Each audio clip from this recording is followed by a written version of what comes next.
Barty, à l'issue de son procès, pendant lequel il tenta vainement de plaider l'Imperium afin d'être libéré et partir à la recherche de son maître, échoua malgré la compassion certes moindre des jurés et est envoyé dans la prison d'Azkaban. Il est sûr qu'il n'y survivra pas. Pourtant, il oublie l'importance de l'amour d'une mère pour son enfant. C'est ma mère qui m'a sauvé la vie. Elle savait qu'elle allait bientôt mourir et elle a demandé à mon père, comme dernière faveur, de m'arracher de ma prison. Il l'aimait profondément. L'amour qu'il ne m'avait jamais donné, il l'éprouvait pour elle. En effet, Madame Croupton, sachant qu'elle allait sûrement mourir, ne pouvait se résoudre à partir avec un fils qui moisit en cellule, et elle a donc demandé à son mari une dernière faveur avant de mourir, dernière faveur plutôt complexe. Bon, Barthémus, en fait tu vas prendre un cheveu à Barthémus II, qui est lui aussi en train de crever, tu vas prétexter une dernière visite avec moi, et grâce à du polynectar pris au préalable, on va échanger d'apparence. Jusqu'à ce que je meure sous la peau de Barty II, tu vas faire un faux enterrement pour Barty II, puis je vais mourir enfin, Barty va faire semblant de mourir, et tu vas faire un deuxième enterrement pour moi. Voilà, c'est une bonne idée, non? T'as pris quoi ce matin? Un pétard de Dr Flibuste. Un seul.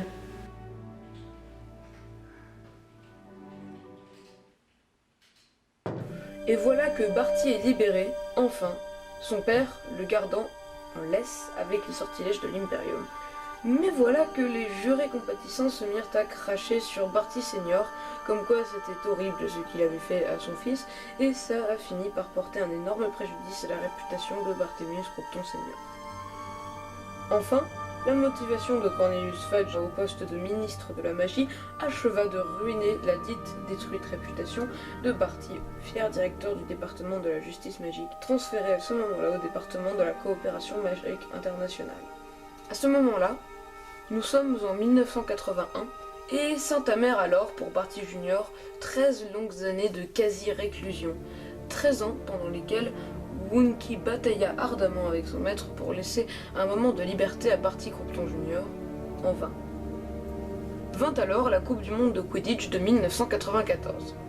Les longues négociations de Winky finirent par porter leurs fruits, et Barty Senior finit par accepter de l'emmener à la finale de la Coupe du Monde de Quidditch.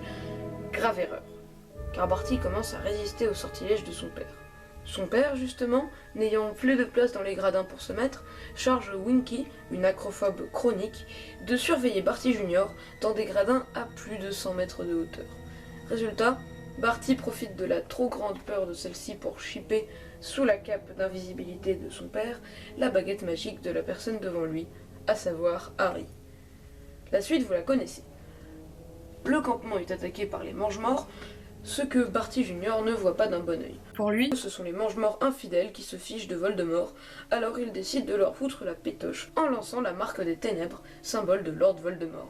Ce qui ne plaît pas trop aux anciens Mange-Morts, ne voulant pas être confrontés à leur maître après tant d'années passées à ne pas le retrouver.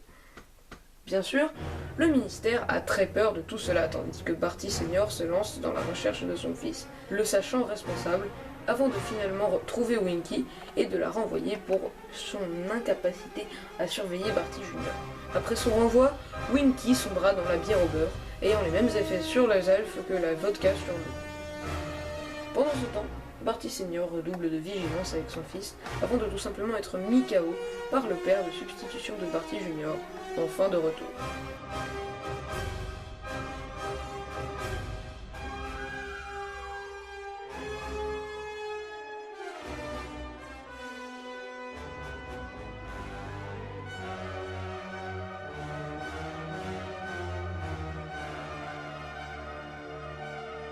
Pendant son séjour en Albanie, Voldemort, retrouvé par Peter Pettigrew entre-temps, a appris de Bertha Jorkins, une sorcière ayant tout découvert sur les Crouptons et ayant subi un puissant sortilège d'amnésie de Barty Senior, l'ayant rendu tête en l'air, que son plus grand serviteur était encore en vie, et se rendit chez les Crouptons, ayant concocté un plan pour son plus grand laquais. Tout en soumettant à l'Imperium Croupton père, Voldemort explique à Barty Junior que le tournoi des Trois Sorciers, un événement légendaire qui n'a pas eu lieu depuis des années, va avoir droit à un second souffle.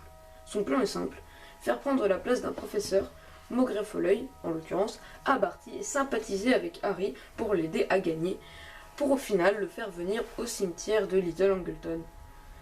Et il y arrivera. Non, mais vraiment, il n'y a pas de blague. Il y arrive vraiment, malgré toutes les fois où sa couverture était grillée. Vers la fin de cette année, Harry survit et Barty pète les plombs. Il oublie la grande consigne de Voldemort, à savoir ne pas se faire découvrir, et essaie de buter Harry, mais c'était sans compter l'affection que porte Dumbledore à Harry, qui lui défonce sa race. Vraiment. Et lui fait tout révéler. Il avoue alors tout ce qu'il sait, mais est sûr que son maître viendra le sauver. C'était encore sans compter la stupidité de Cornelius Fudge, encore ministre de la magie, qui ramène un détraqueur avec lui, avant d'interroger lui-même Barty. Détraqueur qui en profite pour aspirer son âme et mettre un terme à la vie de Barty Cropton Jr.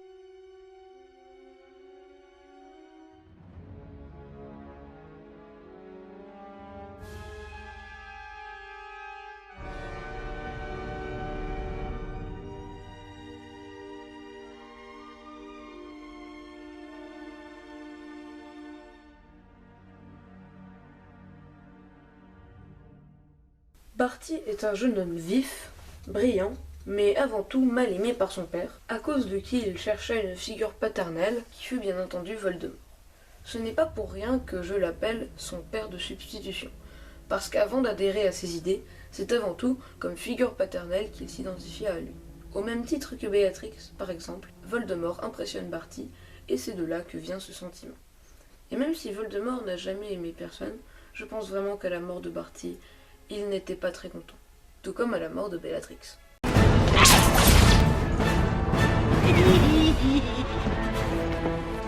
Not my daughter, you bitch!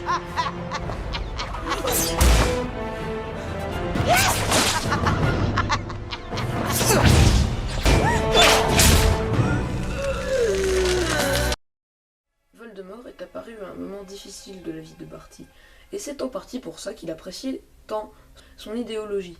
Tout comme Hitler, Voldemort savait s'entourer. Il avait un charisme naturel et savait se faire entendre des sorciers de sang pur, frustrés par l'acceptation des nés moldus dans la société. C'est dans l'intolérance qu'il puisa sa force.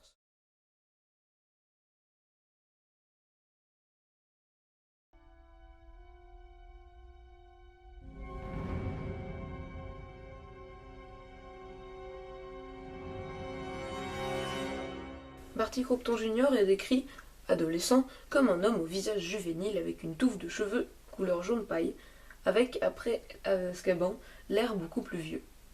Il est cité pour la première fois dans le chapitre 27 de Harry Potter et la Coupe de Feu par Sirius, mais il apparaît bien avant, dans le chapitre 12, sous la forme Maugrey Folleuil, et apparaît physiquement pour la première fois dans le chapitre 30, La Pancine.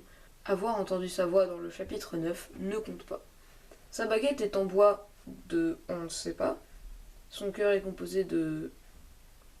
et elle mesure on ne sait pas combien de centimètres. À vrai dire, il utilise souvent les baguettes d'autres personnes.